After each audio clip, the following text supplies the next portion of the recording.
Hi, I'm Sarah. My father-in-law called my 8-year-old son worthless in front of the entire family, saying he'd never amount to anything because he struggled in school and wasn't man enough like his cousins. He thought my husband being deployed meant he could emotionally abuse my child without consequences, and I'd stay quiet to keep peace. But sometimes justice arrives with military precision, delivered by a special forces colonel who doesn't tolerate anyone attacking his family. Before we jump back in, tell us where you're tuning in from. And if this story touches you, make sure you're subscribed. Because tomorrow, I've saved something extra special for you. What happened next didn't just defend my son. It showed my father-in-law exactly what happens when you target a soldier's child. The trouble started at my mother-in-law's 70th birthday celebration in Fort Worth, Texas. It was supposed to be a joyful family gathering with 3 generations coming together to honor Eleanor Mitchell, the matriarch of a military family that had served our country for decades. My husband, Colonel Marcus Mitchell, was deployed in Syria with his Special Forces unit, leading counter-terrorism operations that he couldn't discuss over our weekly satellite calls. He'd been gone for 4 months of what was supposed to be a 6-month deployment, leaving me to manage our home, my job as a pediatric nurse, and our 8-year-old son Danny's unique challenges. Danny was brilliant, the kind of kid who could explain quantum physics concepts he'd read online, but struggled to tie his shoes or remember to turn in homework. He'd been diagnosed with ADHD and mild autism spectrum traits, which made traditional school environments difficult for him. While other kids his age were playing football or baseball, Danny preferred building complex Lego structures and reading encyclopedias about marine biology. To me, these weren't flaws. They were simply different ways his incredible mind worked. But to my father-in-law, Frank Mitchell, they were evidence of weakness. Frank was a retired Army Master Sergeant who'd served 3 tours in Vietnam and believed that every challenge could be overcome through discipline, toughness, and what he called manning up. At 72, he still stood 6 feet tall with the rigid posture of a career soldier, and he had very specific ideas about what made a boy worthy of the Mitchell family name. The birthday celebration was held at Eleanor's house, a sprawling ranch-style home where Marcus and his 2 brothers had grown up. The backyard was filled with aunts, uncles, cousins, and family friends, all gathering around picnic tables loaded with barbecue and birthday cake. Danny had been doing well for most of the afternoon, playing quietly with his handheld gaming device while the adults talked. But when his cousins, Frank's other grandsons, ages 10 and 12, started a football game in the yard, the comparison games began. "Look at those boys," Frank said loudly, gesturing toward his other grandsons as they threw perfect spirals and tackled each other with enthusiasm. "That's what real Mitchell boys look like. Strong, competitive, natural athletes." I watched Danny's shoulders tense as he pretended not to hear his grandfather's words. He was used to these comparisons, but they still hurt every time. "Danny, put that toy away and go play with your cousins," Frank commanded. "You spend too much time with those electronic gadgets. No wonder you're so weak." "He's not weak, Frank," I said calmly. "He's just different. Not every child has to be athletic to be valuable." Frank's eyes flashed with the kind of anger I'd seen him direct at Danny before, but never quite this intensely. "Sarah, you're part of the problem. You coddle that boy instead of pushing him to be better. Marcus isn't here to straighten him out, so someone has to." What happened next would change everything between us forever. Frank stood up from his lawn chair, his voice carrying across the entire backyard so everyone could hear what came next. "Danny, come here. Now." My son looked up from his gaming device, his 8-year-old face already showing the anxiety that came whenever his grandfather used that tone. Danny walked over slowly, his small frame dwarfed by Frank's imposing military presence. "Look at me when I'm talking to you," Frank commanded. "Stand up straight, stop fidgeting with your hands." Danny tried his best to comply, but the stimming behaviors that helped him manage stress were hard to control, especially when he was being scrutinized by his grandfather in front of the entire family. "This is exactly what I'm talking about," Frank announced to the gathered relatives. "This boy can't even stand at attention for 30 seconds. How's he supposed to carry on the Mitchell family tradition of military service?" "Frank, he's 8 years old," I said, standing up. "He doesn't need to stand at attention at a birthday party." "He needs to learn discipline and respect," Frank shot back. "But look at him, weak, unfocused, more interested in toys than in becoming a man." "Danny, tell everyone what grade you got on your last math test." Danny's face flushed red. He'd struggled with the test format, even though he understood the concepts better than most high school students. "I got a C-," he whispered. "Speak up," Frank barked. "A C-. And what about your PE grade?" "Frank, stop this," I warned, but he ignored me completely. "Your PE grade, Danny. Tell your family how you're failing physical education because you can't do basic exercises that every other boy your age can handle." Danny's eyes filled with tears, but he answered anyway. "I got a D." Frank turned to address the entire family gathering, his voice full of disappointment and shame. "This is what we're dealing with. A boy who can't pass basic school subjects, can't participate in sports, spends all his time with electronic toys instead of learning to be strong." The backyard had gone completely silent.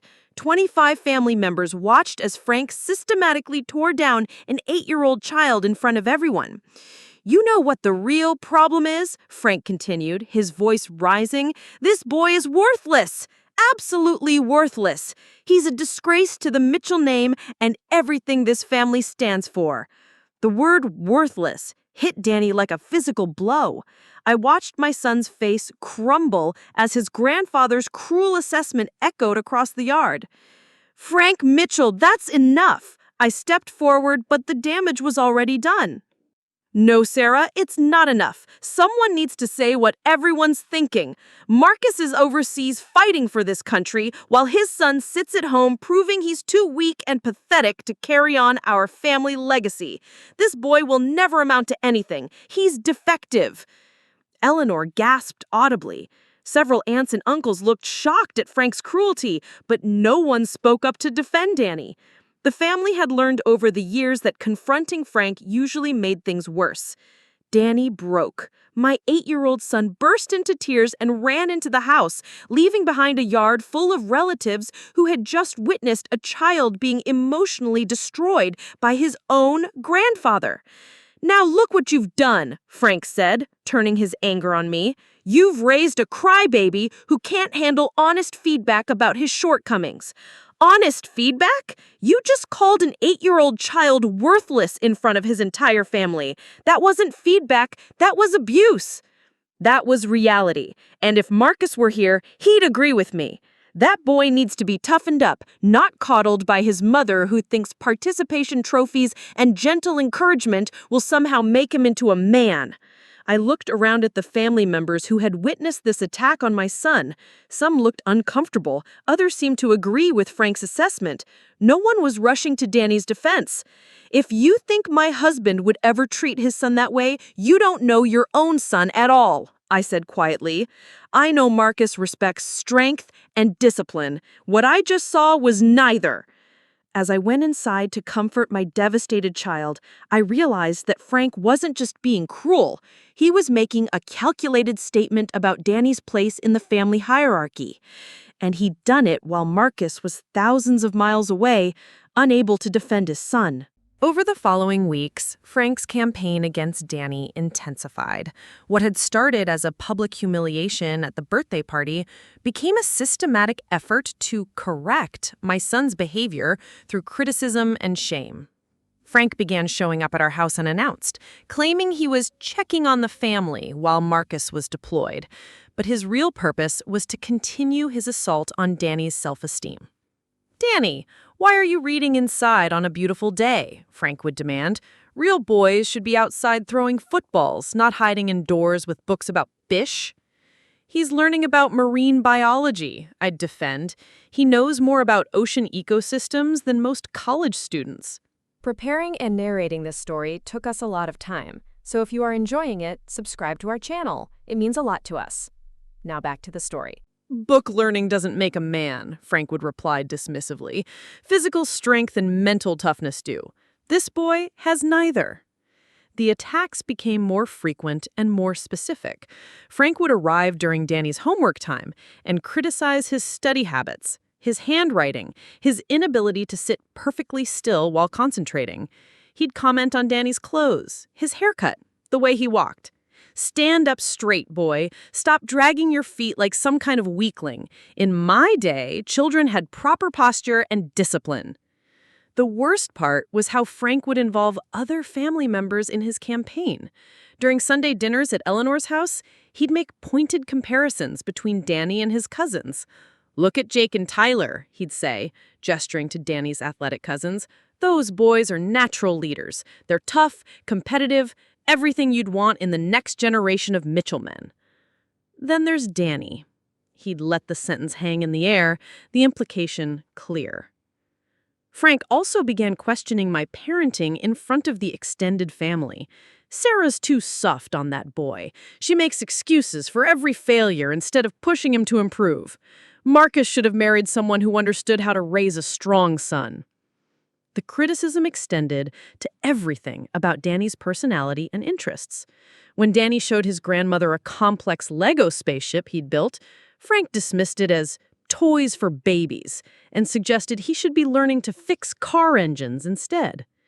When Danny scored perfectly on a science test about planetary systems, Frank's response was, "Too bad they don't grade you on how to throw a punch or stand up to bullies. That's what matters in the real world." The cruelest escalation came when Frank started telling other family members that Danny's struggles in school and social situations were signs of deeper problems that would make him a burden on society. "That boy will never be able to take care of himself," he told my mother-in-law during what he thought was a private conversation, but Danny overheard from the next room. "He'll probably end up living in his parents' basement, playing video games, while real men work for a living." I found Danny crying in his bedroom that night, asking me if he really was broken and worthless like Grandpa Frank said. An 8-year-old child was internalizing the message that he was fundamentally flawed and would never be good enough for his own family. The breaking point came when Frank began involving Danny's school in his campaign. He called Danny's teacher, Mrs. Rodriguez, claiming to be concerned about Danny's academic performance and suggesting that Danny might need to be placed in special education classes where he belongs. Mr. Mitchell called asking about Danny's grades and behavior, Mrs. Rodriguez told me during a parent conference. He seemed to think Danny was failing everything and causing problems in class. I was confused because Danny is actually one of our brightest students, just with some different learning needs. Frank was now actively trying to sabotage Danny's educational opportunities based on his own prejudices about what made a child valuable. When I confronted Frank about interfering with Danny's school, his response was chilling. "Someone has to advocate for reality. That boy needs to understand his limitations instead of being filled with false hope about his abilities." He was systematically destroying an 8-year-old's sense of self-worth, and he believed he was doing it for Danny's own good. The humiliation reached its peak at the annual Mitchell family reunion, held at Fairfield Park in front of over 50 relatives, friends, and family acquaintances. It was supposed to be a celebration of military service, with a special tribute to Marcus and other deployed family members. I should have stayed home, but Eleanor had specifically asked me to bring Danny so he could participate in the tribute to his father. She'd even arranged for him to read a short speech about being proud of his dad's service. Frank had different plans. The trouble started during the family softball game, a tradition that brought together 3 generations of Mitchells every year. Danny had been sitting quietly on the bleachers, reading a book about deep-sea creatures, when Frank announced that every Mitchell boy would participate in the game. "Come on, Danny," Frank called out loudly. "Time to show everyone what you're made of." Danny reluctantly joined the game, but his coordination issues and lack of athletic experience made him an easy target for frustration. When he struck out during his first at-bat, Frank's commentary was loud enough for the entire park to hear. "Swing like you mean it, boy. How do you expect to hit the ball when you're afraid of it?" When Danny dropped a fly ball during the second inning, Frank's criticism escalated. "Pay attention! Stop daydreaming and focus on what's happening in the real world." But the worst moment came when Danny accidentally ran to the wrong base after connecting with a pitch. The confusion caused his team to lose a scoring opportunity, and Frank exploded. "Danny Mitchell, get over here right now." In front of 50 family members and friends, Frank made my 8-year-old son stand in the middle of the baseball diamond while he delivered a public lecture about attention, effort, and what it meant to be a Mitchell. "This is exactly what I've been talking about," Frank announced to the crowd. "This boy can't focus, can't follow simple directions, can't perform basic athletic tasks that every other child his age can handle easily." People were starting to murmur and shift uncomfortably, but Frank wasn't finished. "You know what the real problem is? This child doesn't belong on a baseball field with the other Mitchell boys. He belongs in a special class with other children who can't keep up with normal expectations." Danny's face was burning with shame as tears started flowing down his cheeks. He tried to walk away, but Frank grabbed his arm. "Don't you dare walk away when I'm talking to you. Stand here and listen while I explain to everyone why you're such a disappointment to this family." "Frank, stop this immediately," I said, moving toward them. But several family members actually blocked my path. "Let him finish," Uncle Bill said. "The boy needs to hear this." Frank continued his public assault. "This Danny represents everything wrong with this generation of children. Soft, weak, unable to handle criticism or rise to challenges. While his father fights terrorists overseas, this boy can't even hit a softball or run to the right base." The crowd had formed a circle around us, watching as Frank systematically destroyed my son's dignity in front of people who were supposed to love and support him. "This child will never make his father proud. He'll never serve his country, never lead other men, never accomplish anything meaningful. He's a failure at 8 years old, and he'll be a failure at 18.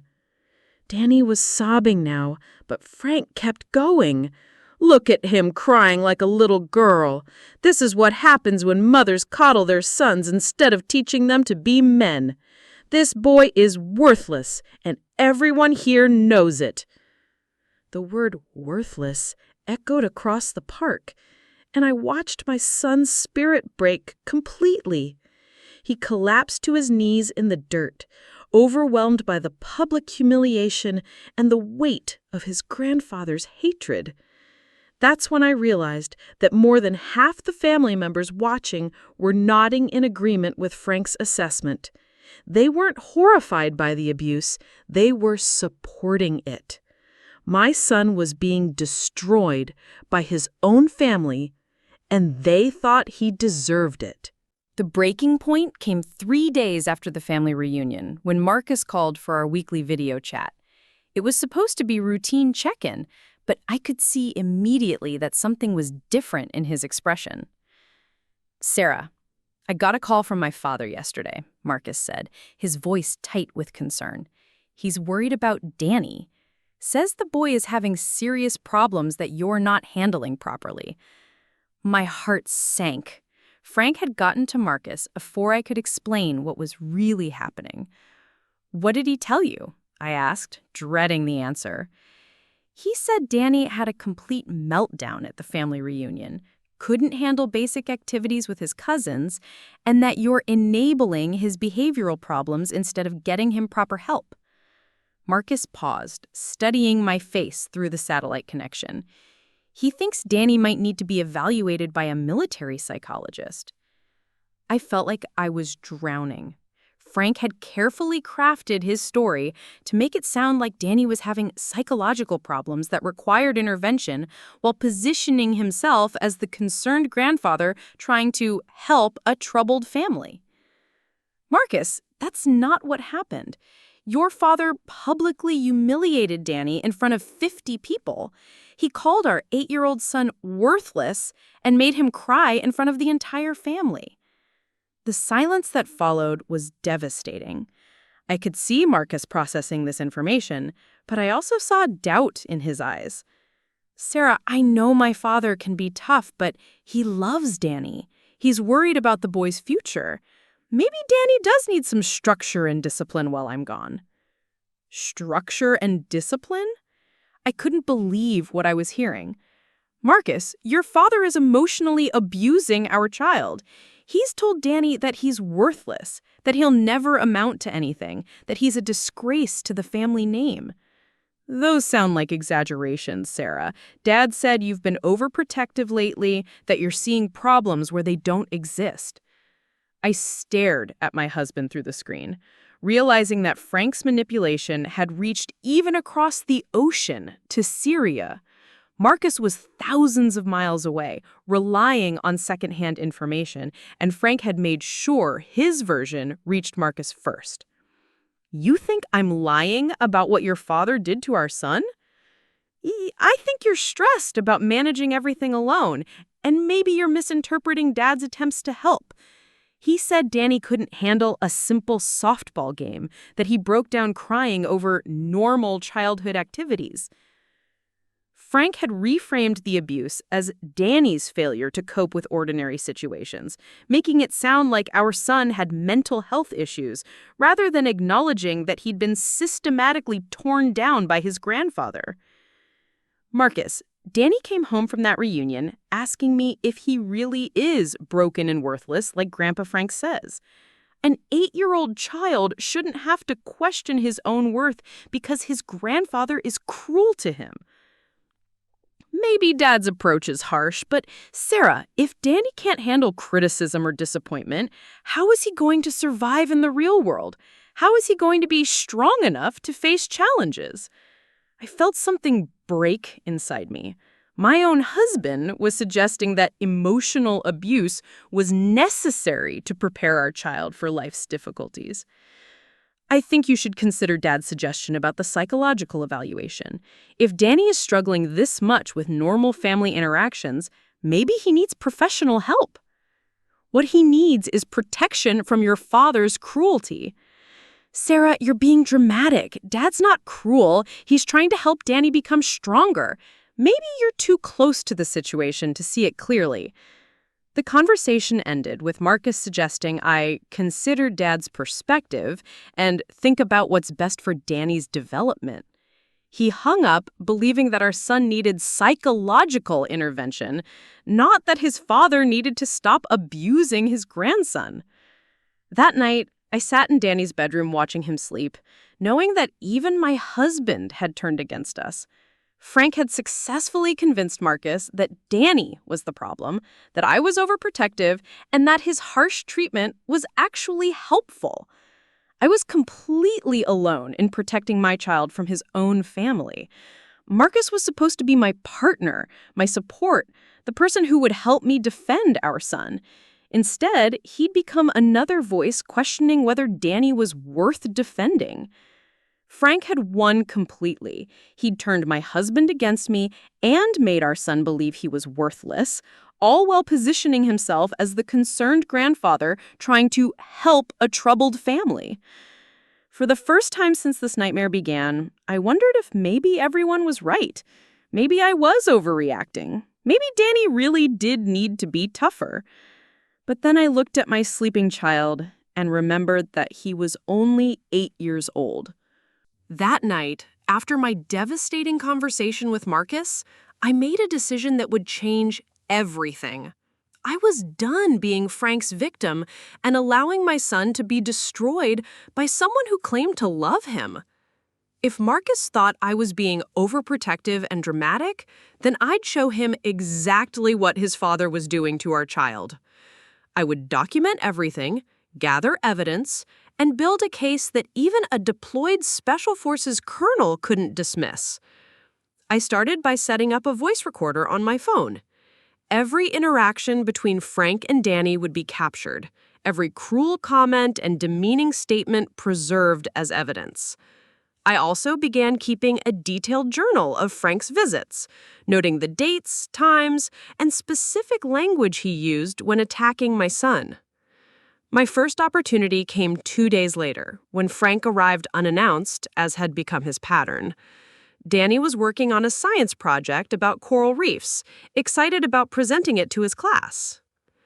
"Danny, what's this mess?" Frank demanded, looking at the carefully organized research materials spread across our dining room table. "It's my project about coral reef ecosystems, Grandpa. I'm explaining how climate change affects marine biodiversity." "More fish nonsense," Frank scoffed. "When I was your age, boys studied useful subjects like history and geography, not this environmental propaganda." I pressed record on my phone, capturing Frank's dismissal of Danny's academic interests. "But Grandpa, this is important. The reefs are dying because of ocean acidification and rising temperatures. Scientists say we need to..." "Scientists say a lot of things, boy. Most of it is designed to make people afraid and dependent on government programs. You should be learning about real subjects that will help you get a real job." Frank picked up one of Danny's carefully drawn diagrams of coral polyps. "Look at this. Pretty pictures of underwater plants. This isn't education. This is arts and crafts." "They're not plants, Grandpa. Coral polyps are actually animals that..." "Don't correct me, boy. And stop wasting time on subjects that won't matter when you grow up. If you grow up to be anything useful, which is becoming less likely every day." The casual cruelty in that statement made my blood boil, but I kept recording. Over the next week, I documented Frank's systematic attacks on every aspect of Danny's personality and interests. When Danny showed excitement about a book he was reading, Frank called it fantasy nonsense for children who can't handle reality. When Danny practiced piano, Frank complained about the noise and suggested he learn something practical like carpentry. But the most damaging evidence came when Frank thought I wasn't listening.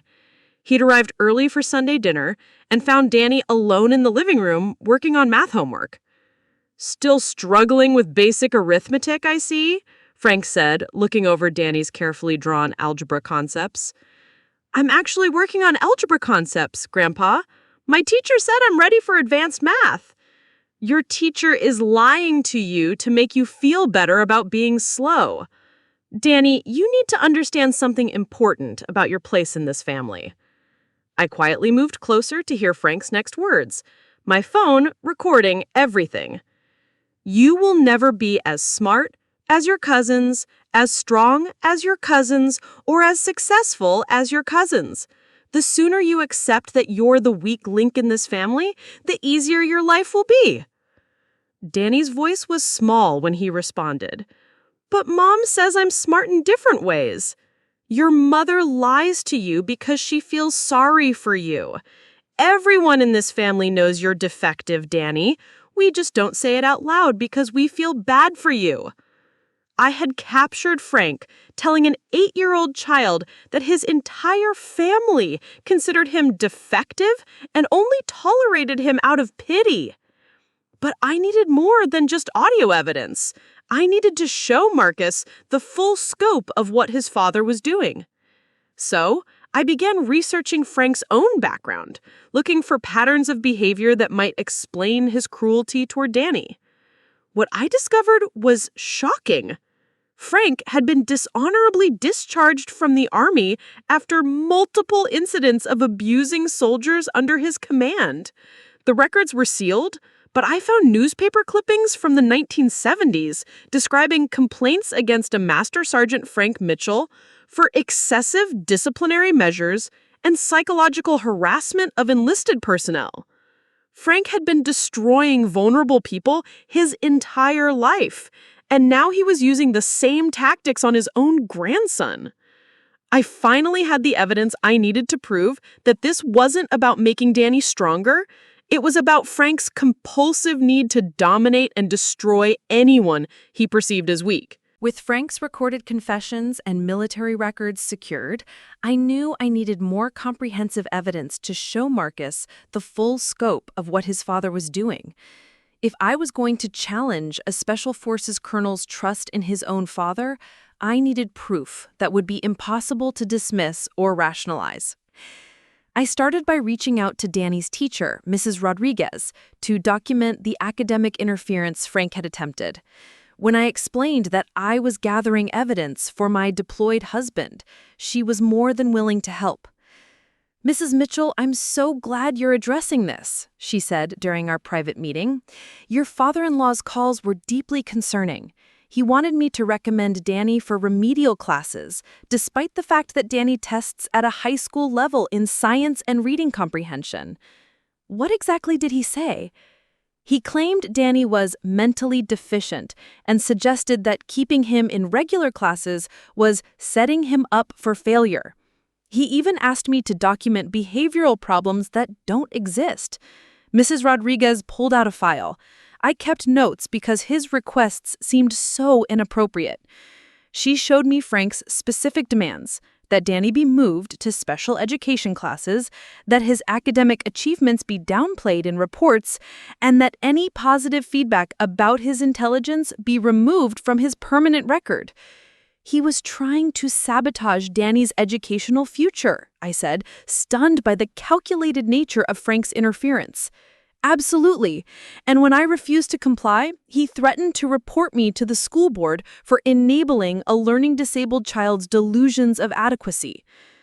Mrs. Rodriguez agreed to provide written documentation of Frank's attempts to manipulate Danny's academic records, including timestamps of his phone calls and exact quotes of his demands.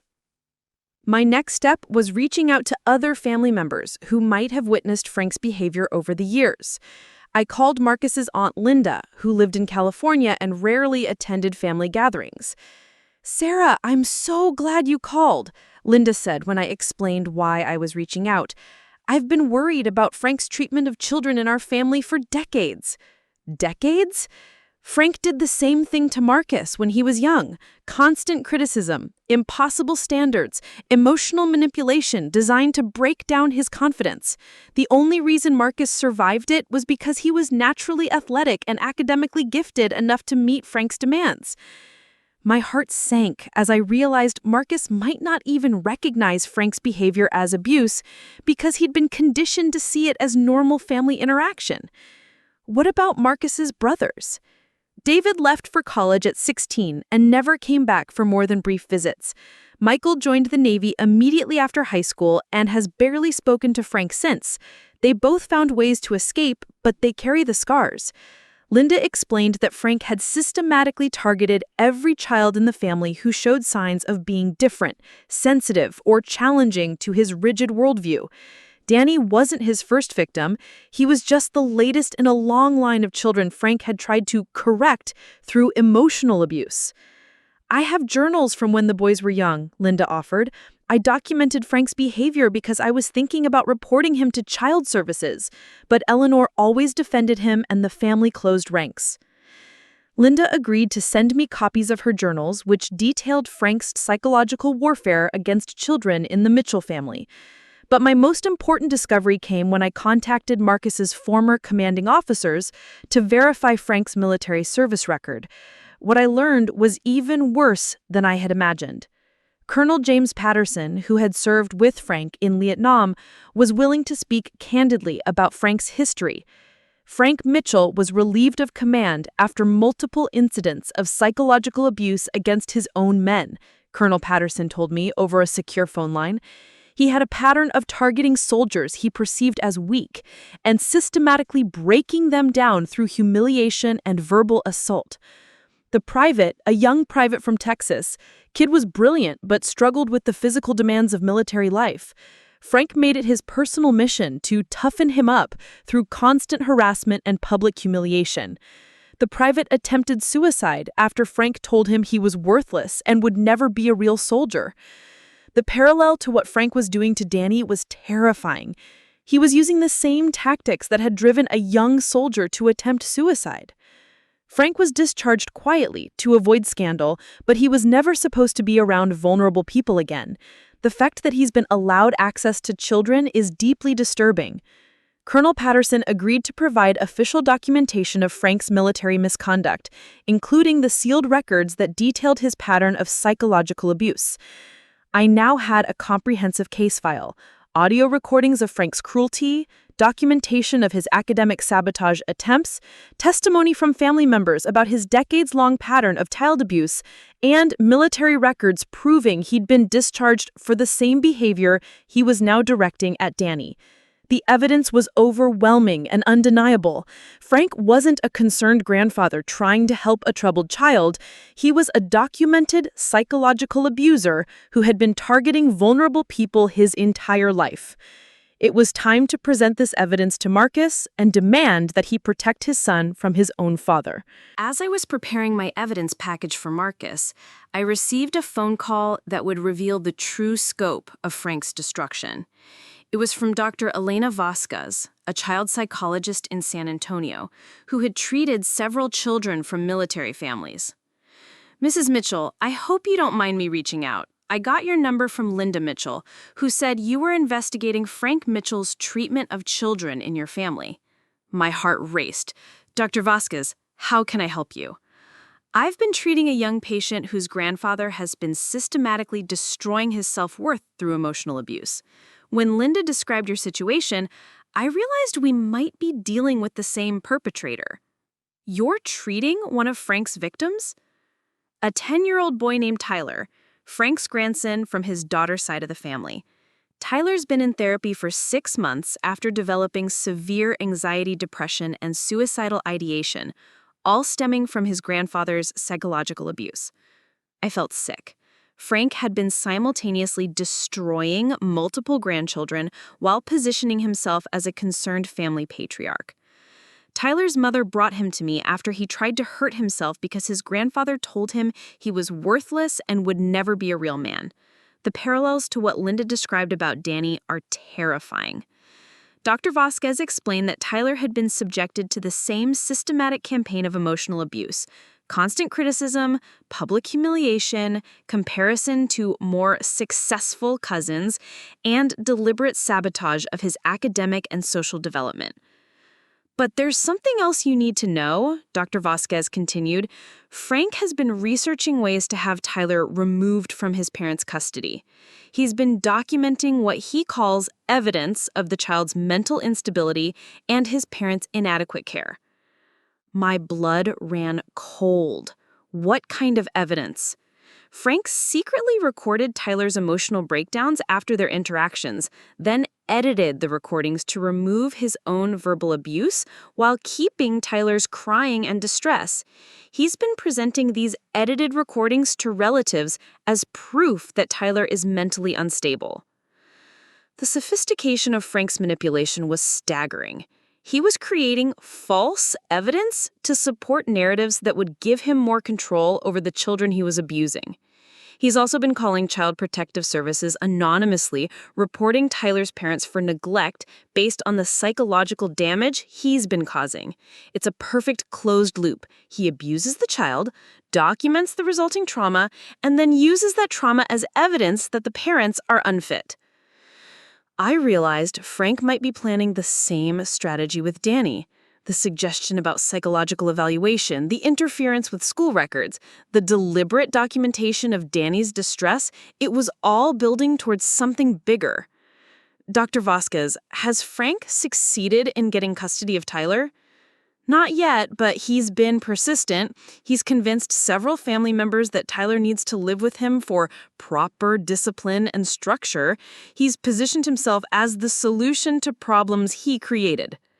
She agreed to provide documentation of Tyler's treatment and Frank's manipulation tactics, including the edited recordings and false CPS reports.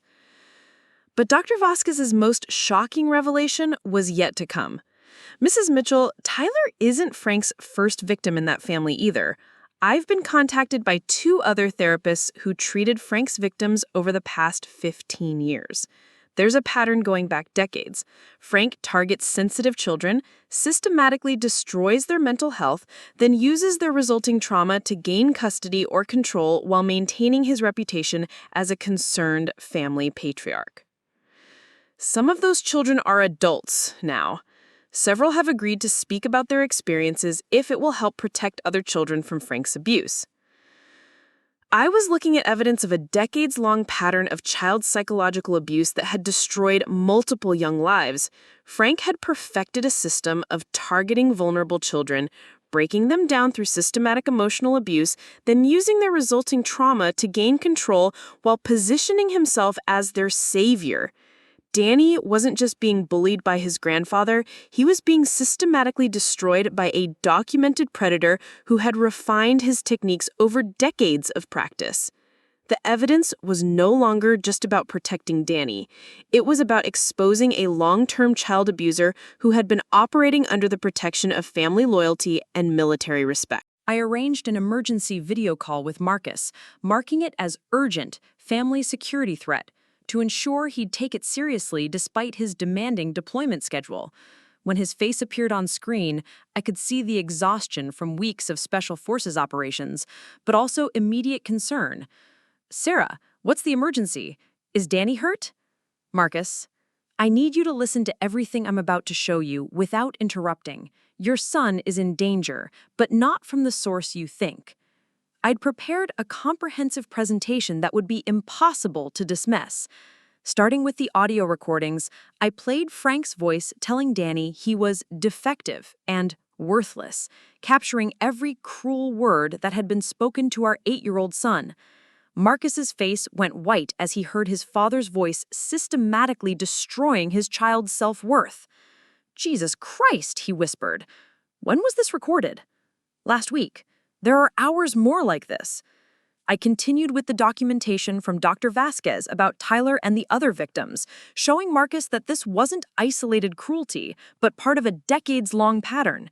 7 children, Marcus. Your father has systematically abused at least 7 children over 15 years, including your own brothers. I showed him the military records, Colonel Patterson's statement about Frank's discharge for psychological abuse, and the documentation of Frank's attempts to sabotage Danny's education. Your father was discharged for driving a soldier to attempt suicide using the exact same tactics he's now using on Danny. Marcus's expression had transformed from confusion to cold fury as he processed the evidence. This wasn't the husband I'd been talking to before. This was Colonel Marcus Mitchell, Special Forces operator, analyzing a threat to his family. "How long has this been going on?" His voice carried the deadly calm that I'd only heard when he talked about eliminating enemy targets. "Systematic abuse for months, but the pattern goes back decades. Marcus, he's not trying to help Danny. He's trying to destroy him." I played the final piece of evidence, Frank's conversation with a family member where he discussed his plans to gain custody of Danny by proving we were unfit parents. He's going to use Danny's trauma response to his own abuse as evidence that we're failing our son. It's the same strategy he used with Tyler's family. Marcus was silent for a long moment, his jaw clenched with barely controlled rage. When he finally spoke, his voice was ice cold. "Where is my father now?" "He's staying at your mother's house." "Marcus, what are you going to do?" "I'm going to protect my son." He paused, and I could see him making calculations. "Sarah, I want you to document everything Frank owns. His house, his car, his finances, everything. Can you do that?" "Why?" "Because in 72 hours, Frank Mitchell is going to learn what happens when you target a Special Forces colonel's family." Marcus's expression was terrifying in its intensity. He thinks being my father protects him. He's about to discover he's wrong. "Marcus, what exactly are you planning?" "Justice, the kind that doesn't require courts or family meetings. Frank has spent decades destroying children while hiding behind family loyalty and military respect. That protection just ended." The call ended with Marcus promising to contact me within 24 hours with specific instructions. I'd never seen my husband look more dangerous or more determined. Frank had finally picked the wrong target. 72 hours later, Frank Mitchell's world collapsed with military precision. I watched from our living room window as federal agents served him with multiple warrants while Marcus's Special Forces unit happened to be conducting training exercises in the area. The investigation Marcus had triggered through his military contacts uncovered everything. Frank's decades of child abuse, his fraudulent CPS reports, his edited recordings, and financial irregularities in his veterans' benefits that constituted federal fraud. But Marcus's most devastating blow was personal. Using his military housing connections, he'd arranged for Frank's lease to be terminated for conduct detrimental to military family welfare. Frank's car loan, guaranteed through a veterans program Marcus had influenced, was called in immediately. His credit cards, linked to military banking partnerships, were frozen pending investigation. Within a week, Frank was homeless, jobless, and facing federal charges. The man who'd called my son worthless was now sleeping in his car while awaiting trial. "Dad," Danny said, looking up from his marine biology book as we watched the news coverage, "is Grandpa Frank really going to jail?" Marcus, who'd returned home on emergency leave, knelt beside our son. "Yes, buddy. What he did to you and other children was against the law. No one is ever allowed to call you worthless, especially not family." "But I thought he was just being honest about me being different." "Being different isn't being defective," Marcus said firmly. "You're brilliant, kind, and perfect exactly as you are. Grandpa Frank was wrong about everything." The trials brought justice for all of Frank's victims. 7 families testified about his systematic abuse, and Dr. Vasquez's documentation proved the pattern of predatory behavior. Frank received 12 years in federal prison. But the most meaningful transformation was in Danny. With Frank's voice finally silenced, my son began to flourish. His teachers noted improved confidence, his projects became more ambitious, and he started believing in his own worth again. Marcus requested a transfer to a stateside posting, unwilling to leave his family vulnerable again. "I spent years fighting enemies overseas," he told me, "but the real threat was in our own home."